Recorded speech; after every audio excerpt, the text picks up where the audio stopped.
The PEX mobile app allows you to operate your PEX account on the go. Download the mobile app from your phone's App Store, then log in with your admin username and password. From the app, you can do various functions. It's most commonly used to add and remove funds from a cardholder or change the status of a card.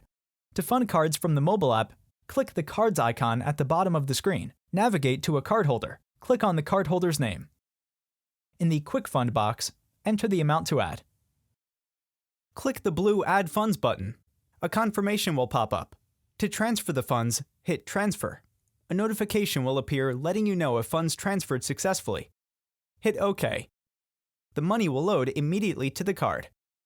To change a cardholder's status, click the Cards icon at the bottom of the screen. Click on the cardholder's name. Under Status, click Active or choose Blocked. Block a card when you get a call that the card was lost. All changes are instant.